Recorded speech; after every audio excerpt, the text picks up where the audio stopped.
Radio Arc-en-Ciel. Marc, bonjour. Bonjour Mazam, Marc, bonjour vous allez chers bien amis auditeurs et auditrices. Mais vous n'êtes pas tout seul aujourd'hui, vous avez une invitée. Alors je ne suis pas tout seul, je suis avec Joanne. Alors Joanne, dis-nous d'où tu viens et d'où Bonjour tu viens. Joanne. Bonjour, alors je viens de la France métropolitaine, plus précisément de Montpellier. J'ai 24 ans, j'ai fini mon master et depuis je voyage un peu partout dans le monde. Un master en quoi? Un master en stratégie et développement d'entreprise et j'étais en alternance en promotion immobilière. Bravo, Ouais. là tu peux m'en apprendre plein. Et puis est-ce que tu peux nous dire comment tu me connais? Comment on s'est connus tous les deux? Comment on s'est connus? Il faut dire que Marc était dans ma famille avant moi-même. C'est un ami très très proche de mes grands-parents et j'ai grandi avec Marc qui était là à Noël, qui était là aux anniversaires. Je faisais le Père Noël dans la famille à l'époque. Totalement. Et c'est d'ailleurs quand Marc faisait le Papa Noël que j'ai découvert que finalement c'était Marc. Voilà, et j'ai un grand souvenir avec la maman de Joanne, que j'ai connue sa maman quand elle avait 12 ans. On est allé, et elle a fait partie des voyages que j'ai animés à Assise, avec un groupe de jeunes ados. On allait à Assise chercher un peu le sens de nos vies et la nourriture de l'Évangile. Voilà. Et je suis devenu très très proche de la famille de Joanne, de ses grands-parents, effectivement. Voilà, donc elle est venue partager un peu avec moi quelque chose de la Réunion. Très bien, c'est bien. Et moi avec elle, quelque chose de sa vie quotidienne. C'est la première fois que vous venez à La Réunion? Alors j'ai eu la chance de venir à La Réunion en séminaire d'entreprise. D'accord. Parce qu'on commercialisait des biens en promotion immobilière ici en VFA, avec Océanis Promotion et d'autres promoteurs de l'île. Et du coup, en tant qu'équipe commercialisatrice qui travaillait sur ces programmes, on est venu faire des tourbus pour voir les logements qu'on commercialisait. D'accord. Donc des randonnées à préparer, je suppose, Marc? Oui, on était à Roche-Vert-Bouteille déjà hier, et puis on sera à Sillaos à midi, là. C'est ça. Voilà. Bon, très bien. Entre autres. On écoute la série Paroles semées, paroles partagées qui nous est proposée aujourd'hui sur le thème « Apprivoiser mon loup intérieur ».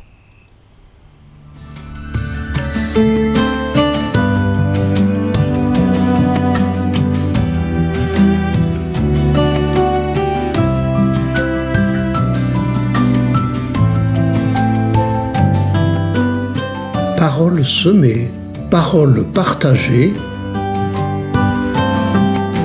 Une émission de Marc Thomas.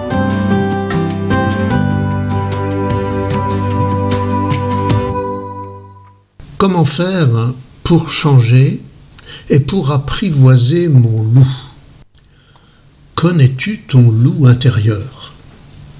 Celui qui me mange tant d'énergie, celui qui blesse mon moral, celui que j'essaie de faire taire ou de maîtriser, la plupart du temps sans réussite. Pire encore, depuis des années, j'essaye de le combattre et il ne me laisse jamais tranquille. Si je suis catholique pratiquant, je m'en accuse à chaque confession, je cherche à faire pénitence, mais je n'arrive toujours pas à m'en libérer. Mon loup, mes colères fréquentes, ma violence verbale ou physique, ma dépendance à l'alcool ou à la drogue, mes déviances sexuelles, mes peurs paniques qui m'enferment, la culpabilité qui me ronge, la tristesse et le désespoir qui me figent, et tant d'autres choses encore.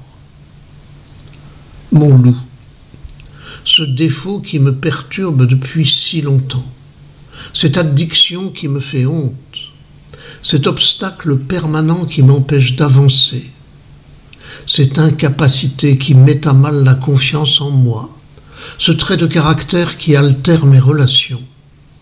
Mon loup, cette part de moi qui m'empêche d'être moi-même et qui me fait faire parfois l'inverse des convictions et des valeurs que je porte. Ce loup intérieur, je sais qu'il peut me faire sombrer. Mon loup, ton loup, nos loups, chacun de nous a le sien ou les siens, parfois comme un fil à la patte qui nous attache et nous tient prisonniers de nous-mêmes. Et pourtant, que d'efforts avons-nous fait pour les combattre ? Nous avons parfois fait des années de psychothérapie pour les maîtriser ou les éradiquer. Mais à la première occasion, nous les retrouvons sur notre route. Et nous finissons par consentir à la présence de ce loup, à l'image dégradée de nous-mêmes qu'il nous renvoie, à nous désespérer de jamais vivre les valeurs que nous portons dans une autre part de nous-mêmes.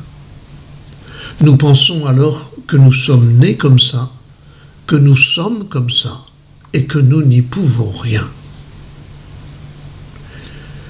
Et pourtant, quelque part, nous savons que ce loup n'est pas moi. Nous savons que le meilleur de moi est ailleurs. Mais comment faire pour se libérer de ce loup qui nous enserre, comme la toile d'araignée enserre sa proie ? Eh bien, il s'agit d'abord d'arrêter de me battre contre mon loup. Car un homme et une femme désarmés n'ont aucune chance s'ils rencontrent un loup. S'ils se mettent à combattre le loup, l'homme désarmé est sûr de se faire croquer. De même, si tu combats ton loup intérieur, tu es sûr de perdre, car tu t'engages dans un rapport de force qui n'est pas à ta mesure. Pour mieux comprendre, je vous invite à entrer dans ce conte du Moyen-Âge. Il s'agit de l'histoire du loup de Goubiot avec François d'Assise. Cette histoire est une allégorie nous décrivant une autre manière de traiter le loup qui nous fait violence. Au Moyen-Âge, les habitants de la ville de Gubbio en Italie étaient terrorisés par un loup qui venait sans cesse croquer leurs brebis. Les habitants se mobilisaient pour partir à l'attaque du loup et plusieurs d'entre eux se sont fait croquer eux aussi. François d'Assise, passant par là, constata la terreur des habitants et choisit une autre stratégie. Il s'approcha désarmé du loup et chercha à l'apprivoiser en lui parlant avec douceur. La légende dit que le loup s'assit devant lui, posa sa patte sur la jambe de François, comme s'il l'écoutait. Alors vous allez me dire, mais nous ne sommes pas François d'Assise.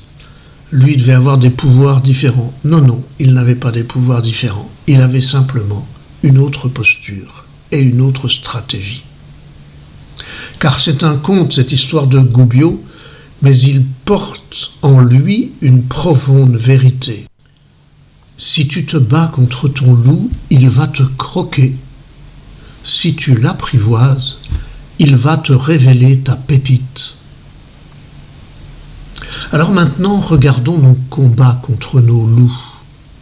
Mes lamentations d'avant, ma honte et mes efforts pour en sortir, ne cachent-ils pas surtout un fantastique espoir de m'en libérer ? Espoir auquel je n'osais pas croire parce que mes combats me menaient toujours à l'échec. Alors, lâche le combat et apprivoise ton loup, c'est le seul chemin de l'espoir. Voici quelques exemples vécus de personnes qui ont cessé de se battre contre leur loup et qui ont cherché à l'apprivoiser. Une amie se battait depuis longtemps contre une posture de victime qui ne lui convenait pas. Je lui ai proposé de cesser de se battre, de chercher ce que cette posture de victime cachait ou protégeait. Elle a très vite découvert que ce sentiment de victime venait quand elle ne se sentait pas aimée ou quand elle ne s'aimait pas elle-même, comme si elle n'avait pas droit à l'amour. Nous avons cherché ensemble les blessures d'amour qu'elle avait vécues et qui pouvaient avoir laissé des traces, mais nous avons cherché aussi dans l'aujourd'hui les personnes, les moments qui lui permettent de trouver enfin l'amour dont elle a besoin. Aujourd'hui, elle est en train de se transformer. Son ressenti de victime devient force de libération et d'amour pour elle et pour celles et ceux qui se sentent prisonniers d'eux-mêmes comme elles l'étaient. Autre exemple. Un homme me racontait comment il était depuis toujours traversé d'envie de violence et de punition sur lui-même. Cessant de se battre contre ces pratiques qui lui faisaient honte, il chercha ce qui se cachait derrière cette honte et ces envies. Et il découvrit que derrière la violence se révélait son exact contraire, la tendresse et la douceur dont il était capable pour les autres et dont il pouvait devenir capable pour lui-même. Enfin, troisième exemple, cette jeune fille a fait des études commerciales, mais elle refuse tout emploi depuis 1 an parce qu'elle s'est rendue compte que la dimension commerciale la conduisait à manipuler les gens pour leur faire acheter un produit dont ils n'avaient pas forcément besoin. Cherchant ce qui se cache derrière cette manipulation qui la révolte maintenant, elle découvre que c'est son goût pour la relation à l'autre qui l'a conduite à faire des études de commerce. Elle tient à la relation à l'autre, à une relation de qualité et de respect, mais elle refuse la manipulation et souhaite se réorienter vers des activités sociales ou éducatives qui lui permettront d'être au service de l'autre et d'accompagner chacun vers la découverte de ses propres ressources. Au-delà de ces 3 exemples, chacun de nous peut trouver autour de lui ou autour d'elle des exemples de personnes qui se sont transformées, qui se sont mis à revivre, qui ont cessé de se battre pour apprivoiser leur loup. Chacun et chacune de nous peut aussi trouver dans sa propre existence des moments de transformation où nous nous sommes libérés d'attaches du passé pour vivre enfin notre vie à nous. Mets-toi à l'écoute de ton loup, sans justifier les égarements où il t'a conduit, mais aussi sans les juger. Apprivoise ton loup pour pouvoir écouter le message dont il est porteur. Mais tu vas me dire, comment faire pour apprivoiser mon loup ? J'ai tellement de mal à le maîtriser, c'est toujours lui qui gagne. Alors, où il me possède et je me laisse entraîner, ou il m'écrase et je me culpabilise. Comment faire pour l'apprivoiser ? Voici 3 possibilités à combiner les unes aux autres pour apprivoiser mon loup. D'abord, un chemin intérieur de moi avec moi-même. Quand je sens mon loup approcher, d'habitude je me crispe, je stresse, ou bien je plonge dedans en me laissant happer. Je vous propose une autre attitude. Au lieu de stresser et de dénoncer mon loup, je vais chercher à le comprendre. Qui est-il ? Comment est-il ? Qu'est-ce qu'il me veut ? Qu'est-ce qui m'attire en lui ? Qu'est-ce qui me donne envie de le rejeter ? Et petit à petit, j'arriverai à le regarder de plus loin, à le laisser passer, à le voir s'éloigner parce que mon regard aura changé, parce que j'aurai accompagné mes attraits et découvert mon vrai désir. Ensuite, je m'associe au petit prince et au renard qui se sont apprivoisés mutuellement. Et là, je vous renvoie à l'émission d'il y a 15 jours intitulée « M'apprivoiser à l'autre ». Enfin, je vous propose un dialogue de confiance avec une personne qui sait m'écouter et m'accompagner sans jamais juger, sans me donner de conseils, mais en me permettant seulement de mettre des mots sans aucun jugement sur mon loup, sur ma honte, sur ma peur, sur mes désirs destructeurs, sur mes aspirations à en sortir aussi. Enfin, voici 2 pistes pour passer du combat à l'apprivoisement. Première piste, mon loup est peut-être né d'une souffrance, car le loup n'attaque que quand il a peur ou quand il a faim. Et si mon loup intérieur était une vieille blessure à l'âme qui se révolte et qui crie quand on la soigne, partir à la recherche de cette vieille blessure. Deuxième piste. Mon loup cache peut-être un trésor, car il est souvent l'inverse de ma pépite la plus précieuse. Ce que je n'aime pas en moi est souvent l'opposé de ce que j'aimerais devenir. Plutôt que de combattre ce qui me fait horreur, je peux m'intéresser à ce que serait son contraire. Je détourne ainsi mon regard du loup et je cherche derrière lui la pépite et la ressource cachée, ce trésor que je voudrais en vivre. Mon loup, si je me bats contre lui, il va me croquer. Si je l'apprivoise, il va me révéler ma pépite. Et plutôt que de m'accuser de mes manquements et de mes fautes, je veux chercher derrière eux la lumière cachée et la vie prête à surgir.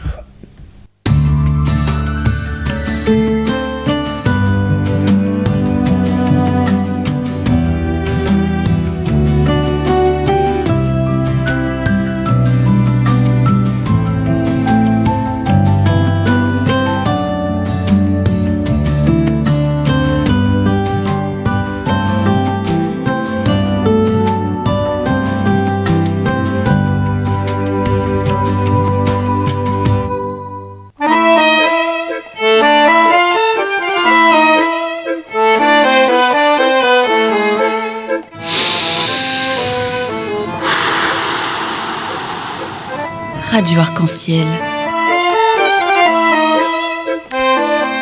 Nous sommes en direct dans nos studios avec Marc Thomas et Joanne qui l'accompagnent aujourd'hui. Et c'était la série Paroles semées, paroles partagées, apprivoiser mon loup intérieur. Marc, notre loup intérieur est une pépite. Notre loup n'est pas une pépite, mais de même que la gangue qui entoure le diamant, la gangue n'est pas le diamant. Oui, tout à fait. Et souvent, notre loup est comme la gangue qui entoure le diamant. Ok. Qui peut-être est venu se poser sur le diamant pour le protéger à un moment où le diamant était en danger. Et puis qui s'est durci, qui s'est tétanisé. Vous savez bien, quand on a peur, quand on n'est pas bien, quand on est blessé, quand on est agressé, on se tétanise. Et c'est cette dureté-là, après, qui nous donne envie parfois de mordre, comme le loup, ou qui nous mord nous-mêmes en nous disant que... Voilà, donc le loup n'est pas notre pépite, mais le loup, souvent, est ce qui cache notre pépite. Ouais. Alors, vous disiez, il cache la pépite, il protège la pépite, mais il peut aussi empêcher la pépite d'évoluer. Ah bah oui, bien sûr. C'est la ça. gangue, elle emprisonne le diamant. Ouais. Tant qu'il n'y a pas quelqu'un qui est venu délicatement retirer cette gangue, voilà, en ayant l'envie de découvrir derrière la gangue le diamant. Ce que je crois profondément, c'est que beaucoup d'entre nous, ça m'est arrivé à moi-même, qui sont envahis par leur loup, par leur désespoir, par leur honte, par leur violence, se disent « ça changera jamais, ça changera jamais, je pourrai jamais le retirer ». Sauf que si celui qui va dans les carrières de diamants exploiter les diamants se disait « je trouverai jamais le diamant ouais. », voilà. Mais qu'est-ce qu'il faut faire pour le retirer ? Il faut délicatement d'abord arrêter de juger la gangue, parce que la gangue, elle est parfois ce qui a protégé. Il faut arrêter de juger ma violence, arrêter de juger mon désespoir, de dire « ah, je devrais être autrement, les autres, ils sont mieux que moi ». J'ai envie de dire, excusez-moi, j'ai envie de dire « ta gueule ». Arrête de dire des choses pareilles. Parce qu'en disant ça, tu renforces ta gangue, tu t'en rajoutes une couche.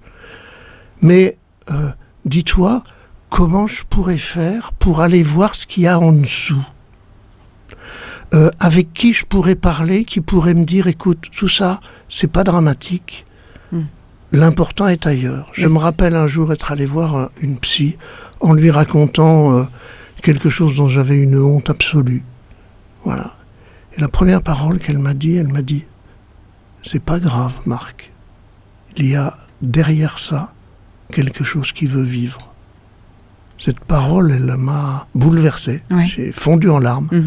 Et ça a été le début pour moi de ma recherche. Je me suis mis à chercher ce qu'il pouvait bien y avoir en dessous. C'est comme ça, voilà. Alors souvent, c'est une recherche pas facile, c'est une recherche pas simple. On a besoin d'être aidé. Moi, j'ai fait des années avec des psys pour m'aider à ça. J'ai eu des bons amis.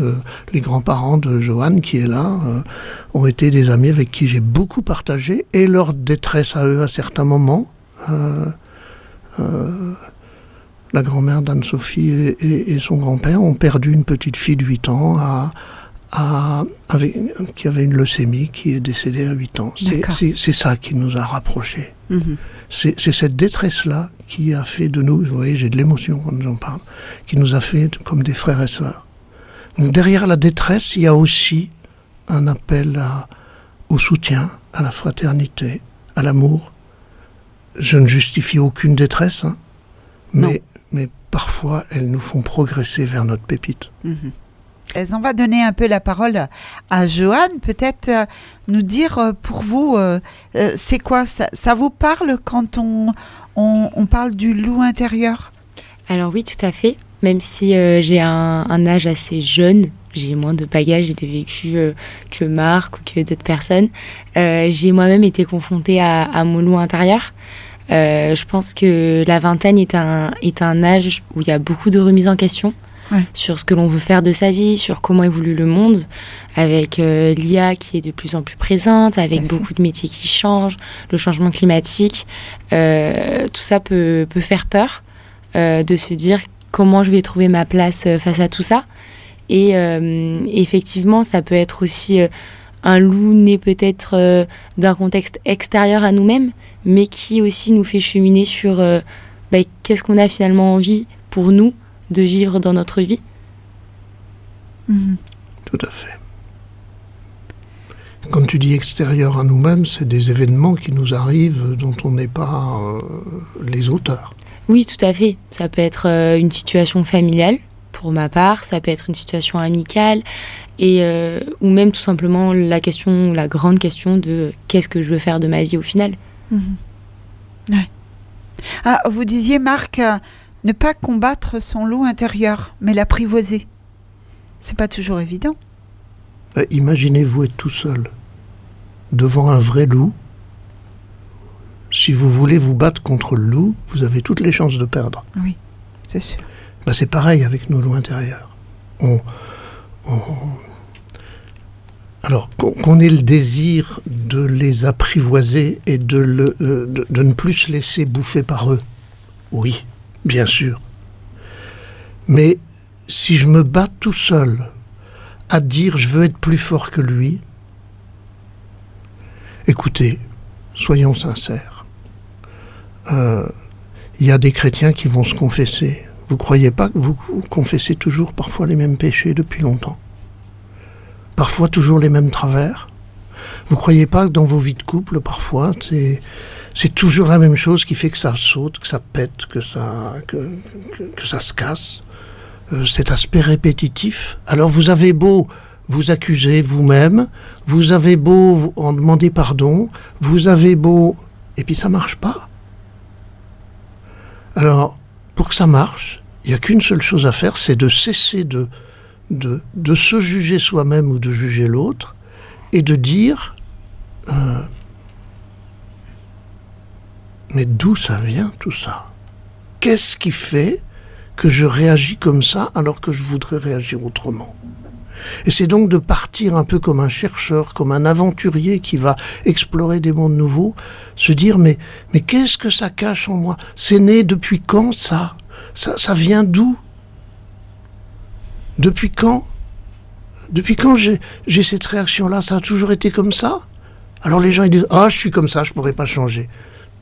Moi je dis tu n'es pas comme ça, tu es devenu comme ça. C'est pas ta nature d'être violent, c'est ta culture, c'est-à-dire c'est la manière dont tu as appris à réagir à des événements extérieurs qui te faisaient mal. Alors parlons-en de ces événements extérieurs qui te faisaient mal. C'était quoi? C'était qui? Et qu'est-ce que ça t'a fait? Alors c'est ce qu'on fait en thérapie, ça. Hein. Oui, bien sûr. Mais chacun peut se poser ces questions-là. Oui, il faut arriver à trouver le pourquoi pour arriver à l'apprivoiser. Vous parliez d'être accompagné.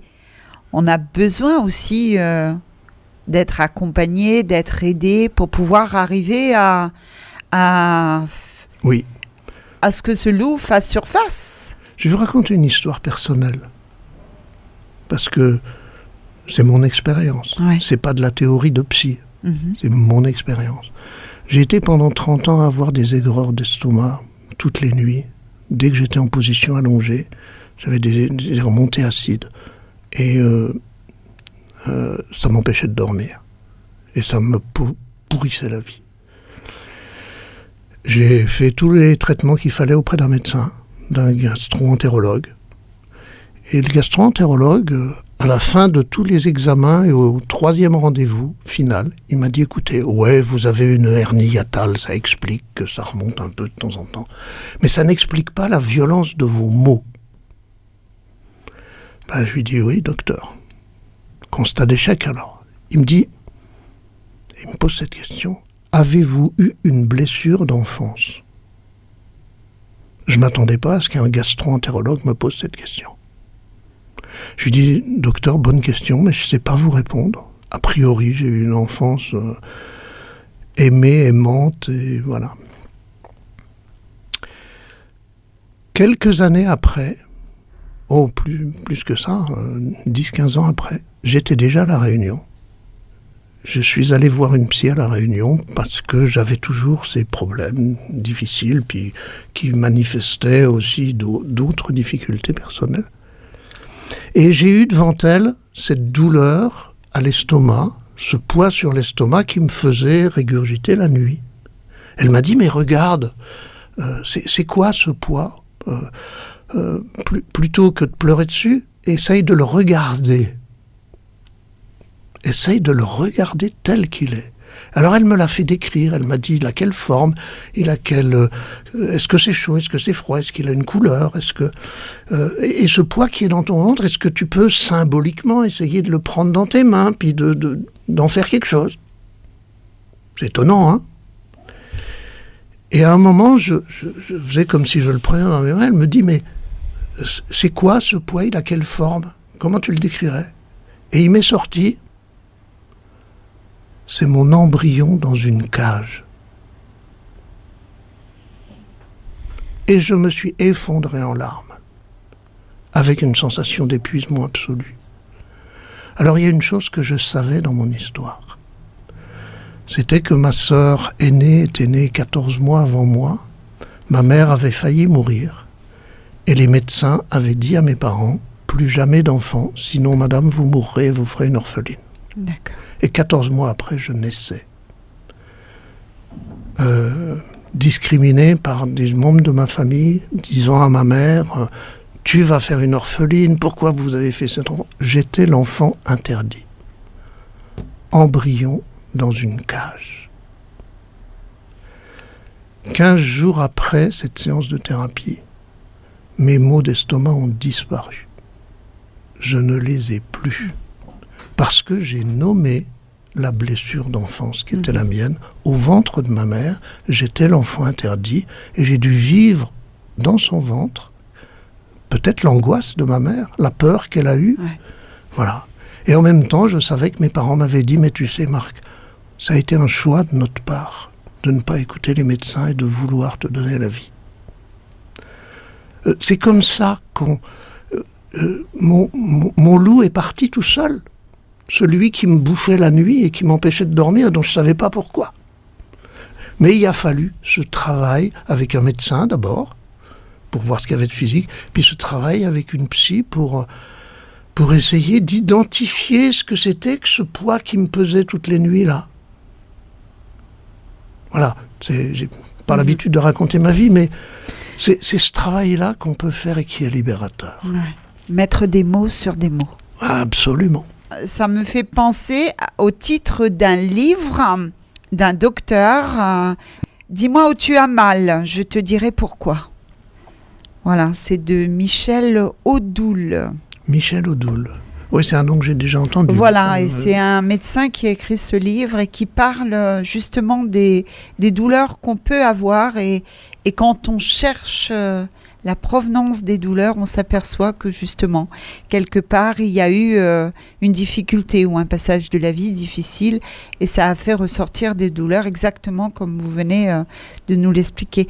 Vous en pensez quoi, vous, Joanne, sur le récit que Marc nous a donné en tant que jeune? Vous avez expliqué tout à l'heure des parcours un petit peu de votre vie, les difficultés, enfin ce qui vous inquiète dans la vie, dans l'avenir, ça peut aussi provoquer des douleurs, comme Marc le disait. Alors c'est marrant qu'on en parle, mais totalement. J'ai depuis 2021 des ballonnements à la digestion. Dès que je vais manger, mon ventre va gonfler, mais parfois à l'extrême. On m'a déjà demandé, on m'a déjà félicité d'avoir un enfant dans la rue, alors que je sortais juste d'un bon restaurant. D'accord. Ce qui est vraiment franchement désagréable d'ailleurs à recevoir, mais voilà. Et effectivement, j'ai aussi fait la démarche d'aller chez des gastro-entérologues, chez le médecin, pour qu'ils me trouvent des solutions. Et à l'heure actuelle, aucune solution n'a été trouvée. Si c'est mis à part de me mettre sous des régimes anti-inflammatoires, mais qui m'empêchent de consommer les 3/4 des aliments que je consomme. Bien sûr. Ce qui, du coup, ne me va pas. Et du coup, je fais le choix de continuer à gonfler du ventre, même si c'est un peu gênant esthétiquement. Et parfois, ça peut me provoquer des crises. Mais voilà, je continue les analyses. Je suis allée voir un autre spécialiste là dernièrement. Il m'a fait faire des analyses. J'attends les résultats d'ici un petit mois. Je l'espère qu'il va trouver, mais peut-être aussi, est-ce lié à autre chose, peut-être au stress. On dit souvent que l'estomac est le deuxième cerveau. Ouais. Peut-être que c'est lié à quelque chose de plus fort. J'en parlais d'ailleurs hier soir ou il y a quelques jours avec Marc. On se demandait d'où ça pouvait venir en fait. Qu'est-ce qui s'est passé à ces moments-là où j'ai commencé à développer ces douleurs à l'estomac? Est-ce qu'il y a eu un événement dans ma vie? Et en fait, c'est un moment dans ma vie où justement tout allait bien. Je passais en master, j'avais trouvé mon alternance, j'étais en recherche d'appartement, j'avais trouvé un copain que j'estimais merveilleux et que je pensais que ça allait être l'homme de ma vie. C'était vraiment une période où justement tout était enfin aligné. Et justement, c'est à ce moment-là où ça s'est déclaré. Donc, j'étais très, très énervée parce que je voyais pas d'où ça pouvait venir. Bah oui, tout pas va de bien. stress, pas de rien. Ça me fait penser, on fait presque de la thérapie en direct, ça me fait penser, Joanne, ce que tu dis, ça m'est arrivé à un moment où tout allait bien. Eh bien, il y a des moments où, quand tout va bien dans notre être entier, physique et relationnel, affectif, quand tout va bien, eh ben c'est là que les douleurs cachées se révèlent. Parce que comme on va bien et qu'on est plein d'énergie, c'est là qu'on peut commencer à les soigner. C'est parce qu'on va bien que ce qui reste caché en nous et qui a été source de souffrance se révèle et dit « tu penses à moi maintenant, c'est le temps de me soigner là, puisque tu vas bien. » Et une des questions que j'ai posées à Joanne, puis surtout on va pas aller plus loin, mais je lui ai dit « mais tu parles de ballonnement, mais qu'est-ce qui te gonfle comme ça dans la vie ?» Voilà. Alors ne réponds pas. Hein. Non, bien sûr. La réponse t'appartient.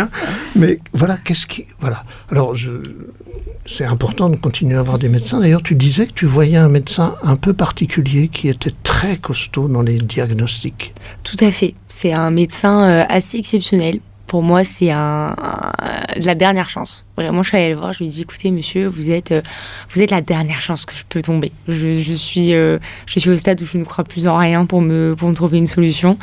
Et en fait, il a soigné ma maman.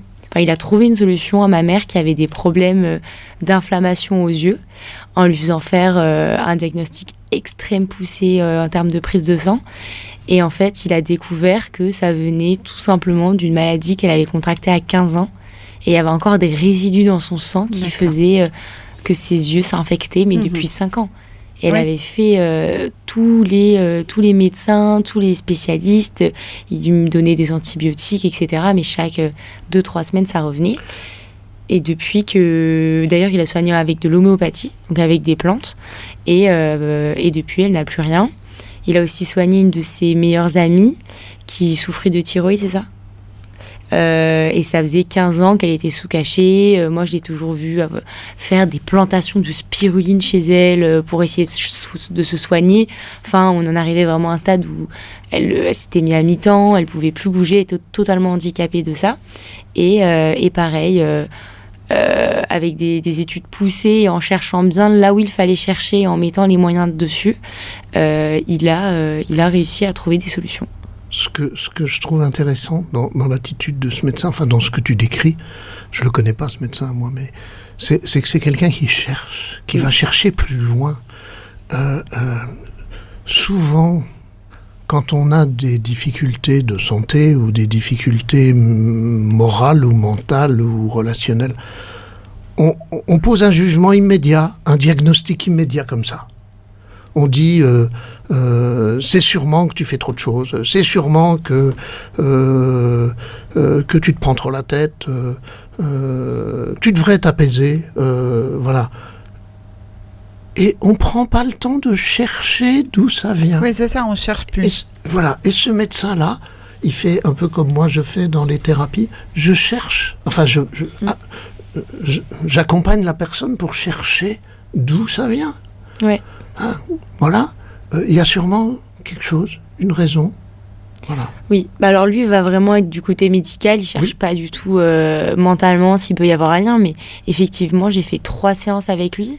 La première, il a tout simplement commencé par palper mon ventre, ce que n'a fait aucun gastro-entérologue, et il a déjà tout de suite vu que ma vésicule biliaire était quasiment à l'arrêt, ne travaillait plus. Donc il a premièrement donné de l'homéopathie pour la remettre en route.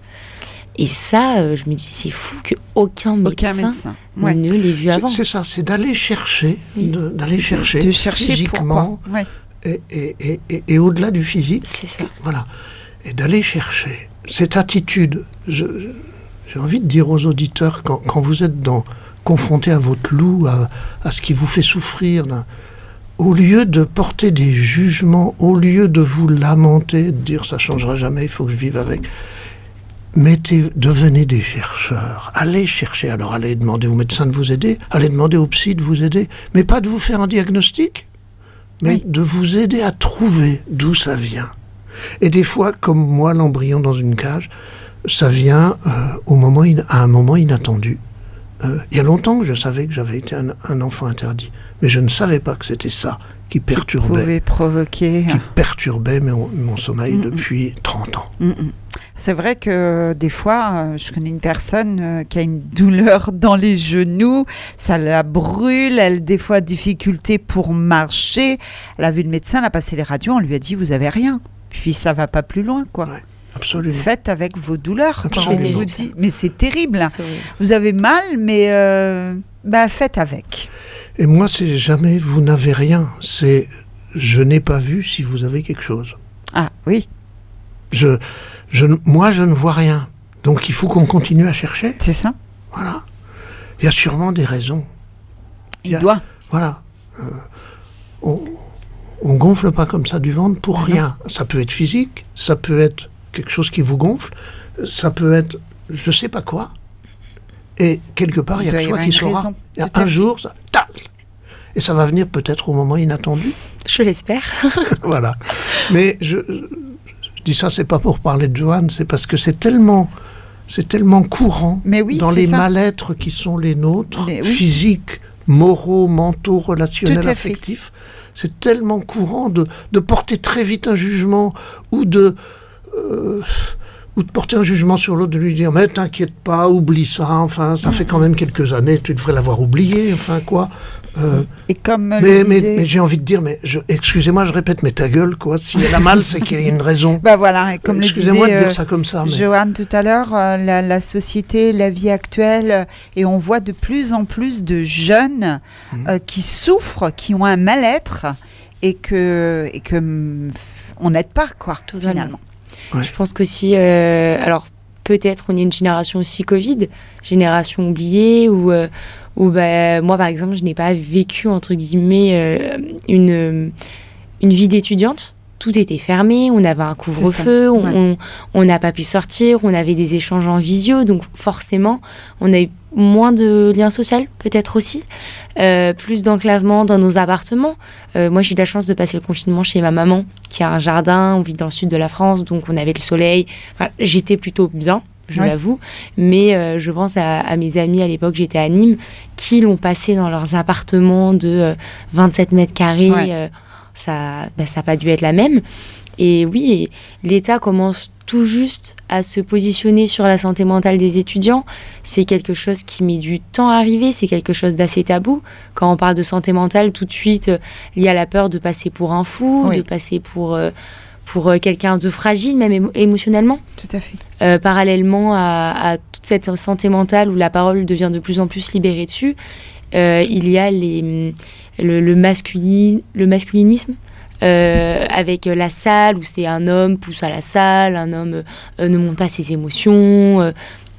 Il y a vraiment la société, une dualité entre ce qu'on attend d'un homme, ce qu'on attend d'une femme, on attend qu'on soit fort, et de notre côté, cette parole qui commence à être libérée, des aides pour aller voir des psys, mais ça s'arrête à 10 séances, et je crois 20 ou un peu plus par séance, des psys conventionnés, donc ça reste quelque chose qui n'est pas encore accès à tout le monde. Et je pense que c'est un vrai cas sociétal qui avance de plus en plus. La France, on est quand même un des pays qui consomme le plus d'antidépresseurs. Et c'est quand même très très grave. C'est grave, oui. C'est très très grave, alors qu'on a quand même la sécurité sociale. C'est quand même quelque chose que tous les pays n'ont pas accès. Pour avoir voyagé, je peux vous dire qu'on est quand même très bien lotis. Et c'est fou que les Français soient aussi malheureux. Tout à fait. On va proposer à nos auditeurs un titre, comme tout le monde. Liane Folly. Liane Folly. J'aime beaucoup Liane Folly. Son album Entre nous, c'est une vraie thérapie. Eh bien, on l'écoute et puis on en parle.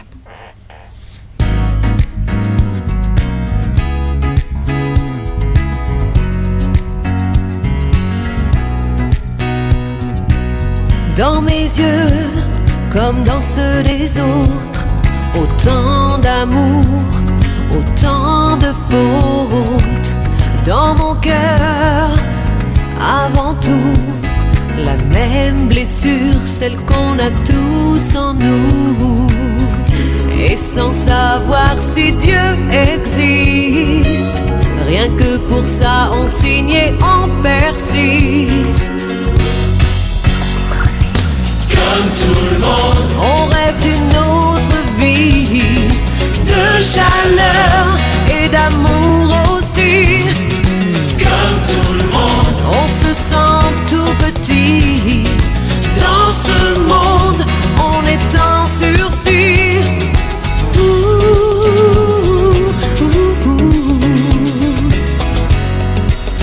Comme tout le monde, dans les journaux, dans les nouvelles du soir, autant de mensonges, faux espoirs. Au fond de nous, une raison d'être. On comprendra nos victoires, nos défaites. C'est entre nos mains qu'on tient le meilleur. Qu'on soit d'ici ou qu'on soit d'ailleurs. Comme tout le monde, on rêve d'une autre vie, de chaleur et d'amour aussi. Comme tout le monde, on se sent tout petit. Dans ce monde, on est en sursis.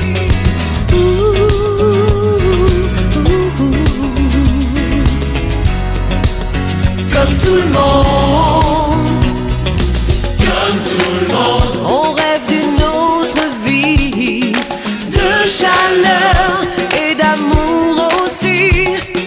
Comme tout le monde, on se sent tout petit. Dans ce monde, on est en sursis. Comme tout le monde, on rêve d'une autre vie, de chaleur et d'amour aussi.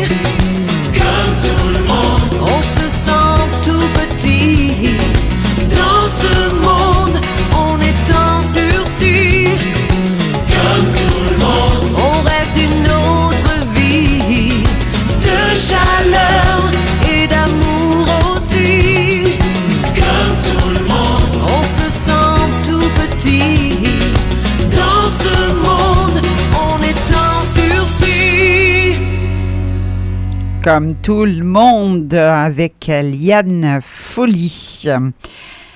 On en parle comme tout le monde ? Oui, j'avais envie de vous dire deux choses. C'est si vous êtes à certains moments un peu dans le désespoir, dans la douleur, dans la souffrance, dans la blessure, souvent on se croit seul au monde, enfin, il n'y a qu'à moi que ça arrive, si je peux en parler à personne. Dites-vous bien que vous êtes comme tout le monde, que ça arrive à tout le monde. Je vous ai partagé un petit bout de ma vie tout à l'heure.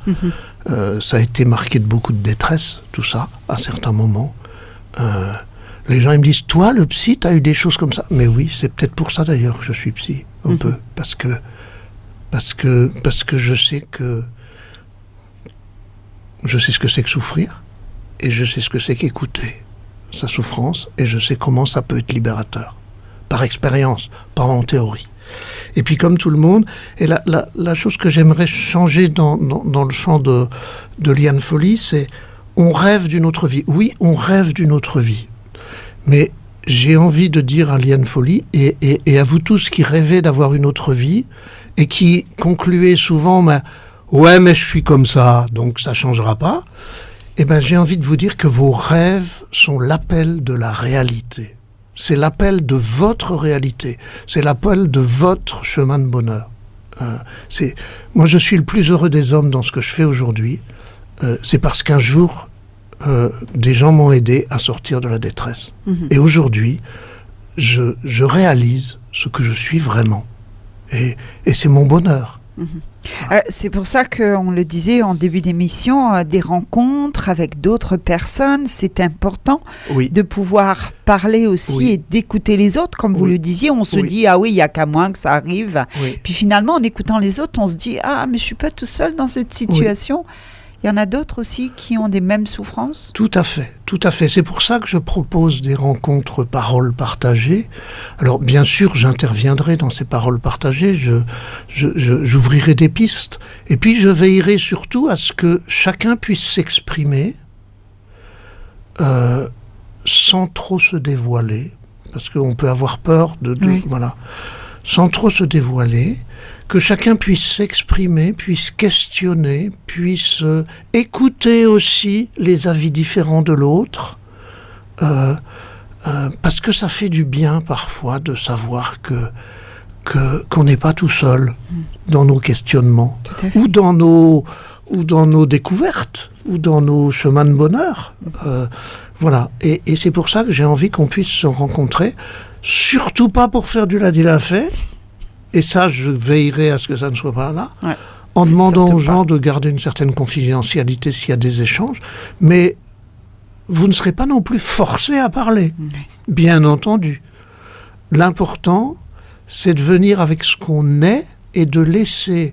Je dis souvent, c'est un slogan dans sur mon blog, ne retiens pas les paroles de l'auteur, retiens ce que ça fait résonner en toi. C'est ça l'objectif. C'est pas que vous reteniez ce que Marc Thomas raconte, peu importe, mais c'est tiens, telle parole, oula, ça me touche. Ça résonne en moi, ça me donne une émotion. Voilà. C'est ça qu'il faut retenir. C'est l'émotion, c'est ce qui résonne en moi. Et c'est ça l'objectif des rencontres paroles semées, paroles partagées. Tout à fait. Merci Marc. Il va être pratiquement l'heure de nous séparer déjà. Oui, on n'a pas eu d'appel d'auditeur, mais ça ne me surprend pas, parce que je sais que c'est des questions qui touchent profond. Oui. Et je suis sûr qu'il n'y a pas eu d'appel, mais qu'il y a eu beaucoup d'écoute. J'espère. Oui, je pense. On aura des retours. Merci Joanne. Avec plaisir, c'était top. Et au plaisir de vous retrouver. Bon séjour sur notre île et à bientôt.